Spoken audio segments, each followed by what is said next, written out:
How do you stab a man in the chest while 5,000 people are watching him, and not a single one sees the knife? It sounds like a riddle, but in my line of work, riddles are usually just lies dressed up in confusion.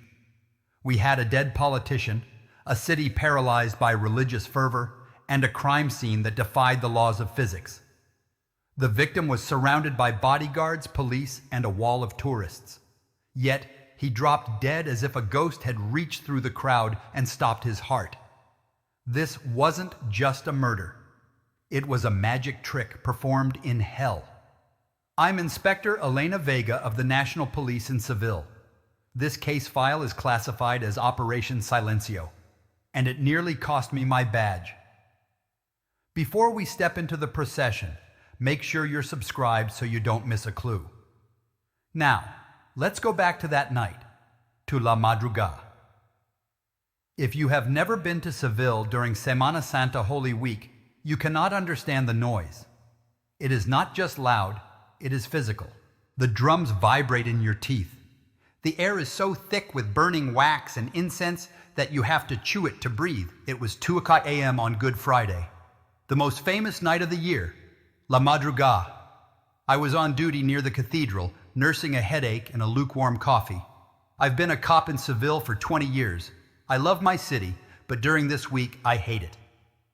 500,000 people squeeze into these narrow medieval streets. For the police, it's a nightmare of crowd control, pickpockets, and drunk tourists. But that night, the call on the radio wasn't for a pickpocket. Officer down. Correction. VIP down. Plaza de San Francisco. Ambulance en route. The VIP was Councilman Antonio Vargas. He was a man who loved 3 things: money, cameras, and himself.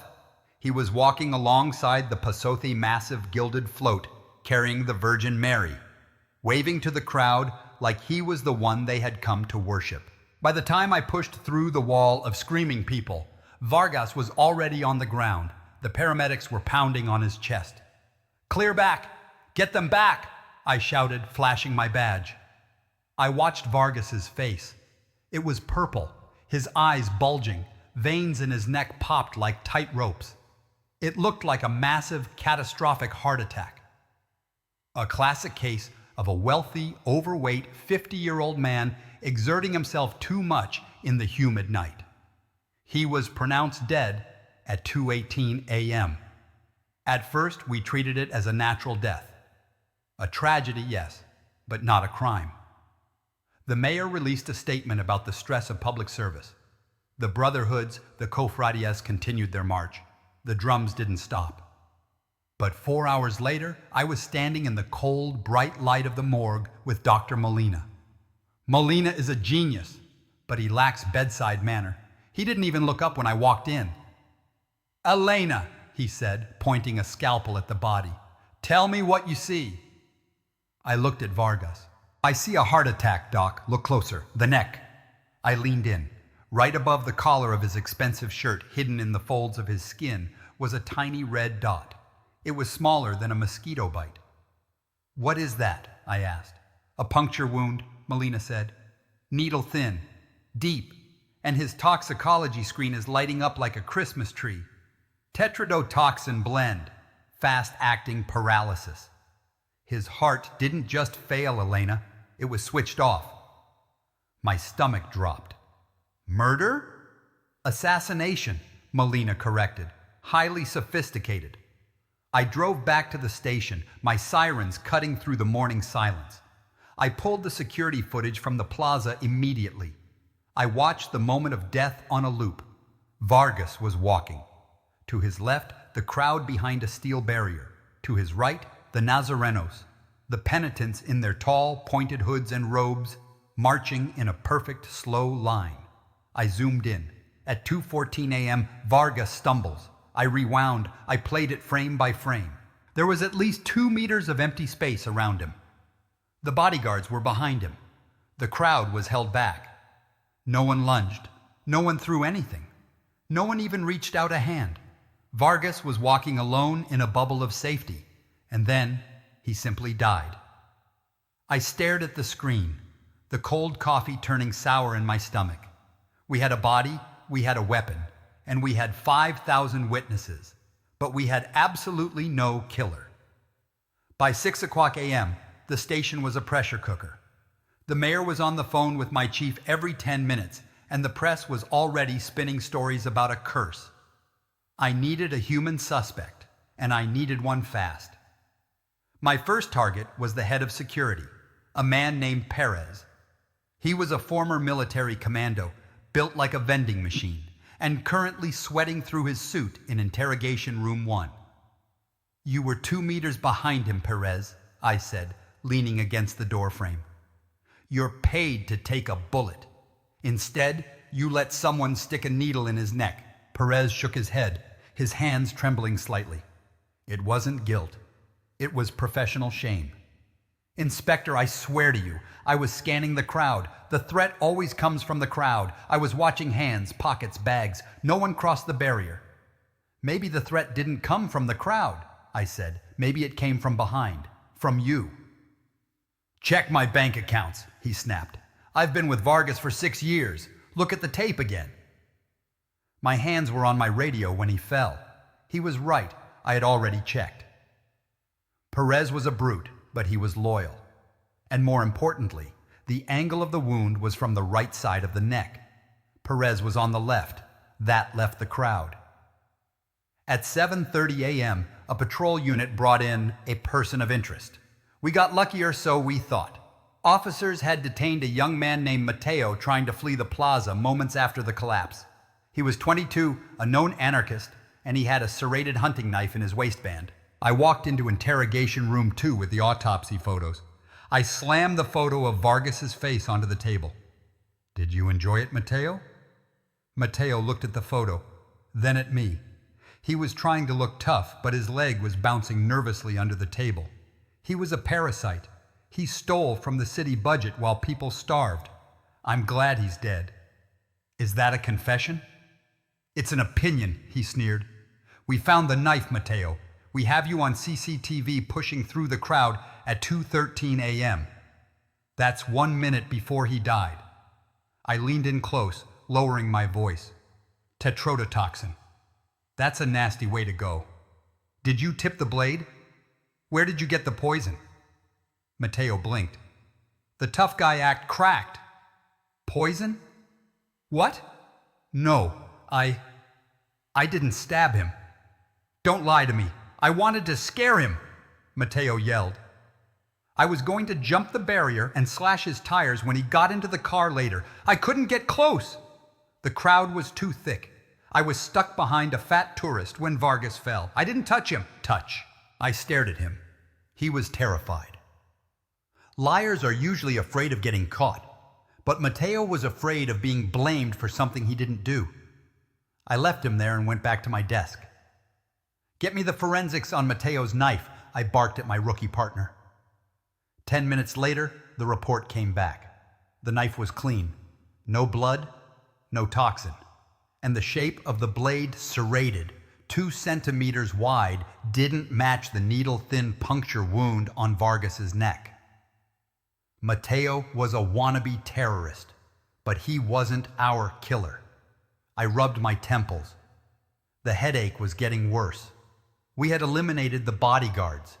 We had eliminated the radical in the crowd. We were back to the impossible scenario. A man killed by nothing. I went back to the monitor. I needed to clear my head. I put on my headphones to block out the noise of the station and played the footage again. 2:13:50 a.m. Vargas is walking. 2:1400 a.m. Vargas adjusts his collar. 2:14:05 a.m. Vargas collapses. I watched it 10 times. I watched the crowd, static, pushed back. I watched the bodyguards, looking left. Then I looked at what I had been ignoring. The background. To Vargas's right was the procession, the Nazarenos, the penitents. In Seville, we are trained to ignore them. They are part of the scenery, like street lamps or trees. They wear long robes and tall conical hoods, capirotes, that cover their faces completely. They carry long, heavy candles called cirios. I watched the line of purple hoods marching in perfect synchronization. They were less than a meter from Vargas. Step, step, step. I zoomed in on the marcher closest to Vargas. As Vargas walked, he drifted slightly to the right, waving to a camera. He got close to the line of penitents. The marcher didn't break stride. He kept his heavy candle resting on his hip, the base pointing forward. I saw a subtle movement. At 2:14 Hunquag, just as the heavy bass drum from the band echoed on the audio track, boom, the marcher's hand twitched. The base of the candle shifted inches toward Vargas's neck. It happened in a split second, a tiny motion masked by the rhythm of the march. Vargas flinched, touching his neck like he'd been stung by a bee, but he kept walking for 5 more seconds before the poison hit his heart. I froze the frame. The killer wasn't in the crowd. The killer was hiding in plain sight, wearing a mask that made him invisible, holding a weapon that looked like a holy object. I grabbed my radio. Get the chief. I know how he did it. You want to do what? Chief Velasquez looked at me like I had just suggested burning down the cathedral. I want to stop the procession of the Brotherhood of San Lorenzo before they re-enter their church, I said, standing in front of his desk. We have 20 minutes, sir. Once they go inside, 500 men will take off their hoods and robes. They will mix up their candles. The killer will vanish into a room of sweaty, half-naked penitents, and we will never find the weapon. Elena, stopping a cofradia on Good Friday will cause a riot. If you are wrong, my career is over, and yours is finished. I'm not wrong, I said, pointing to the freeze frame on the monitor. Look at the candle base. It's silver. It's heavy. And for a split second, it touched Vargas's neck. Velasquez stared at the screen for a long second. He picked up his phone. You have 10 minutes. Take the riot squad. But be respectful. If you tackle a priest, I'll arrest you myself. I ran to the patrol car. We raced through the back streets of Seville, sirens wailing, bypassing the slow-moving river of people. We had to cut them off at the church entrance. The Brotherhood was just approaching the doors. The smell of incense was overpowering. The drums were thundering, doom-ta-ta rhythm that gets into your blood. Block the doors, I ordered. A line of uniformed officers formed a wall in front of the ancient wooden gates. The procession ground to a halt. The music stopped. The silence was sudden and terrifying. The crowd began to murmur. The capataz, the foreman of the float, stormed over to me. This is sacrilege. What is the meaning of this? National police, I said, stepping forward. Nobody enters the church. Nobody removes their hood. I walked down the line of Nazarenos. There were dozens of them in that section, all identical in purple velvet robes and tall conical hoods. They were faceless ghosts.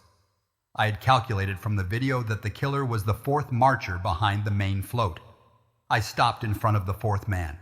He stood perfectly still.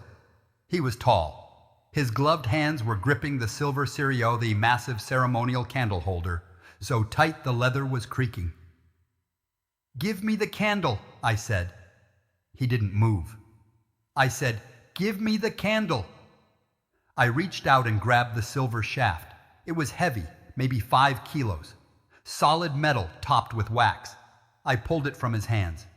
He let go, stepping back. I examined the base.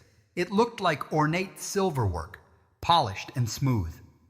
But as I ran my thumb over the engravings, I felt it. A tiny irregularity. A seam that shouldn't be there. And then I saw the trigger. It wasn't a button. It was a pressure plate disguised as part of the handle grip. Hold this, I told my partner. I pointed the base of the candle toward a wooden crate near the church wall. I squeezed the pressure plate. The sound was sharp and metallic, like a staple gun. From the center of the silver base, a thin, 4-inch steel spike shot out with terrifying speed. It extended fully, then instantly retracted back inside the housing. My partner gasped. Madre mia, The "oh" moment hit me like a physical blow. The complexity of it was terrifying. The killer didn't just stab Vargas. He had built a spring-loaded assassination device inside a holy object. He had walked for hours in the procession, waiting for the specific drum beat, the loud boom, to mask the metallic click of the spring. He had timed his step to align the candle base with Vargas's neck, fired the poison spike, and let it retract, all without breaking his stride. It was the perfect murder weapon. Invisible, silent, and hidden in the one thing nobody would ever search: a candle dedicated to God. I turned back to the hooded figure. "Take off the mask," I commanded. The figure stood frozen. The crowd was watching, holding its breath. "Take it off! Now!" Slowly, the man reached up. He lifted the tall, purple cone. I expected a hitman. I expected a fanatic. Instead, revealed under the hood was a young man, barely 25. He was sweating profusely, his face pale, his eyes wide with terror and adrenaline. He had the same jawline as Councilman Vargas, the same nose. He looked exactly like the victim, just 20 years younger. I recognized him from the background of the case Filet, a side note I had ignored. It was Lucas, Vargas's assistant, the boy who fetched his coffee, the boy who was always in the shadows while Vargas basked in the light. "Lucas?" I asked, confused. He looked at me, and then a twisted, bitter smile broke across his face. "He wasn't my boss," Lucas whispered, his voice shaking. "He was my father." The silence in front of the church was heavier than the drums had ever been. "Your father?" I asked, keeping my hand near my holster, though I knew the fight had already left him. Lucas dropped the hood onto the cobblestones.